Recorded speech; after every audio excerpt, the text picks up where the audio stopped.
دوستو، امام حسین کو شہید کرنے والے یزید کی اولادیں آج کہاں آباد ہیں؟ موجود ہیں بھی یا نہیں؟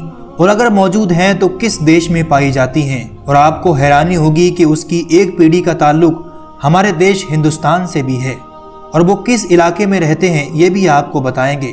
اور قیامت کے قریب ظاہر ہونے والے اس سفیانی بادشاہ کا یزید کی اولاد سے کیا تعلق ہوگا جو ظالم بادشاہ آخری دور میں حضرت امام مہدی سے جنگ کرنے کے لیے آئے گا؟ ان سارے سوالوں کے جواب آج اس ویڈیو میں آپ جانیں گے۔ گزارش ہے اس کو اینڈ تک ضرور دیکھیے گا۔ دوستو، یزید کی اولادیں آج کل کہاں ہیں؟ یہ جاننے کے لیے ہمیں سمے میں پیچھے جانا ہوگا، تقریباً 1600 یا 1700 سال پیچھے۔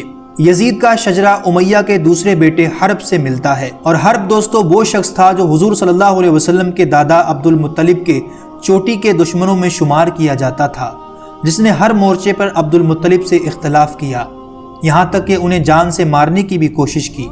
حرب کی دو اولادیں تھیں، جن میں سے ایک ابو سفیان اور دوسری جمیل تھی، اور جمیل یہ وہ عورت تھی جو راستے میں حضور صلی اللہ علیہ وسلم کے کانٹے بچھایا کرتی تھی، اور اس کی شادی آپ صلی اللہ علیہ وسلم کے ظالم چچا ابو لہب سے ہوئی، اور یہ دونوں اسلام اور نبی پاک کے سب سے بڑے دشمنوں میں سے ایک تھے۔ سن 630 صدی عیسوی میں فتح مکہ کے موقع پر جب مسلمانوں نے مکہ فتح کیا تو بنو امیہ کے دوسرے سرداروں کی طرح ابو سفیان نے اپنے دو بیٹوں یزید اور معاویہ کے ساتھ اسلام قبول کر لیا، اور نبی صلی اللہ علیہ وسلم نے اعزاز کے طور پر انہیں یمن اور طائف میں اونچے عہدے دیے، اور حضرت ابو بکر صدیق رضی اللہ تعالیٰ عنہ کے دور میں ابو سفیان نجران کے گورنر کے عہدے پر فائز رہے۔ حضرت ابو سفیان کی اولاد کی بات کی جائے تو ان کے دو بیٹے اور ایک بیٹی تھی۔ ان کی بیٹی حبیبہ المؤمنین تھی، مطلب ان کی شادی حضور صلی اللہ علیہ وسلم سے ہوئی تھی۔ ان کے سب سے بڑے بیٹے یزید ابن سفیان تھے، جو اسلام لانے کے بعد شام کی طرف بھیجی گئی فوج کے کمانڈر تھے، اور حضرت عمر فاروق رضی اللہ تعالیٰ عنہ کے دور میں یہ شام کے گورنر بھی رہے۔ ان کی وفات کے بعد ان کے چھوٹے بھائی حضرت معاویہ ان کی جگہ شام کا گورنر مقرر کر دیا گیا، جو کچھ ہی عرصے میں شام میں انتہائی طاقتور ہو گئے، اور انہوں نے ملک شام میں ایک بڑی فوج بھی تیار کر لی۔ سن 656 عیسوی میں تیسرے خلیفہ راشد حضرت عثمان رضی اللہ تعالیٰ عنہ کو شہید کر دیا گیا۔ امیر معاویہ جو اس وقت اپنے طاقت کے عروج پر پہنچ چکے تھے، انہوں نے اپنے کزن کی شہادت کا بدلہ لینے کا فیصلہ کیا، اور قاتل عثمان کا بدلہ لیے بغیر چوتھے خلیفہ راشد حضرت علی رضی اللہ تعالیٰ عنہ کی بیعت سے بھی انکار کر دیا۔ اس کے نتیجے میں مسلمانوں کے دو گروپ بن گئے، اور خانہ جنگی کا آغاز ہوا، اور مسلمانوں کی وسیع و عریض سلطنت دو حصوں میں تقسیم ہو گئی۔ اگر آج کا میپ دیکھیں تو یہ حصہ امیر معاویہ کنٹرول کر رہے تھے، اور دوسری طرف عرب کا یہ پورا حصے پر چوتھے خلیفہ راشد حضرت علی رضی اللہ تعالیٰ عنہ کی حکومت تھی۔ چنانچہ اس خانہ جنگی کے نتیجے میں آپسی جنگوں کا سلسلہ شروع ہوا، جو حضرت علی رضی اللہ تعالیٰ عنہ کی شہادت تک جاری رہا، اور جب حضرت علی کے بعد ان کے بیٹوں کو مسلمانوں نے پانچواں خلیفہ چنا تو انہوں نے کچھ ہی عرصے میں امیر معاویہ سے ایک معاہدہ کر لیا، جسے حسن معاویہ ٹریٹی کہا جاتا ہے۔ اس معاہدے کے بعد امام حسن نے حکومت امیر معاویہ کے حوالے کر دی۔ سن 661 صدی عیسوی میں امیر معاویہ نے اپنی اموی سلطنت کی بنیاد رکھ دی۔ دوستو، اگر یزید کی ماں کی بات کی جائے تو اس کی ماں کا نام میسون بنت بہدل تھا۔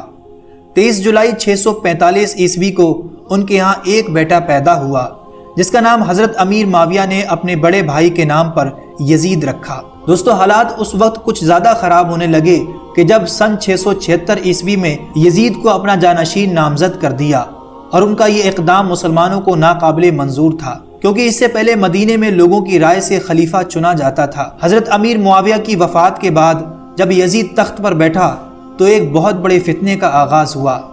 یزید کے تخت پر بیٹھتے ہی کربلا کا واقعہ پیش آیا کہ جب اس نے نبی صلی اللہ علیہ وسلم کے پیارے نواسے حضرت امام حسین سے ان کی بیعت طلب کرنے کو کہا، اور یہ بیعت نہ طلب کرنے پر کربلا کے میدان میں اس نے نواسہ رسول اور ان کے خاندان کے 72 جانشین کو بے دردی سے شہید کر دیا، اور عورتوں کو قید میں ڈال دیا۔ لیکن کربلا کے اس واقعے کے بعد یزید رکنے والا نہیں تھا، اس کے خلاف بغاوت اور آواز اٹھنے لگی تھیں۔ اس نے ان آواز کو کچلنے اور دبانے کے لیے مکہ اور مدینہ کو گھیر لیا، اور کہا جاتا ہے کہ مکہ کے محاصرے کے دوران خانہ کعبہ کو شدید نقصان پہنچایا گیا، اور یہ محاصرہ یزید کی موت تک جاری رہا۔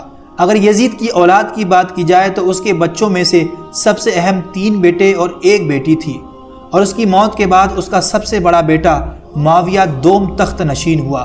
یزید کا یہ بیٹا رسول اللہ صلی اللہ علیہ وسلم کی آل پر کیے گئے ظلم سے بخوبی واقف تھا۔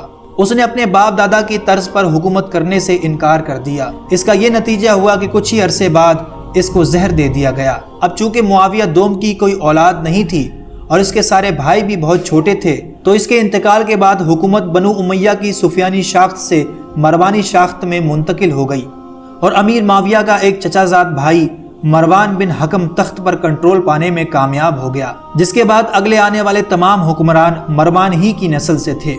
دوستو، جہاں تک یزید کے پریوار کی بات ہے تو اس کی نسل اس کے 2 بیٹوں سے چلتی ہے، جن کے نام خالد اور عبداللہ ابن یزید تھا، اور کئی شیعہ مورخین کے مطابق آخری زمانے کا ظالم ترین بادشاہ سفیانی جو امام مہدی کے لشکر کے خلاف لڑے گا، وہ یزید کے انہی دونوں بیٹوں کی کسی نسل سے ہوگا۔ یزید کی اکلوتی بیٹی عتیقہ کی شادی اموی خلیفہ عبد الملک بن مروان سے ہوئی، جو اس کی سب سے پسندیدہ بیوی تھی۔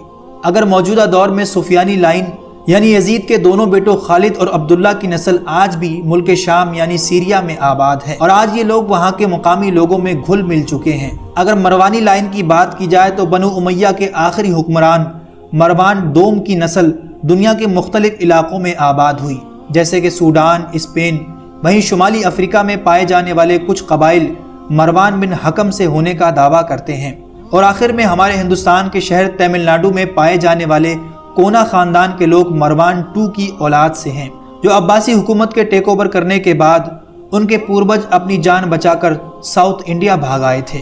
امید کرتے ہیں آج کا یہ انفارمیشن بھرا ویڈیو آپ کو پسند آیا ہوگا۔ ویڈیو اچھا لگا تو اسے لائک، اور آگے ایسی ویڈیو دیکھنے کے لیے چینل کو ضرور سبسکرائب کر لیں۔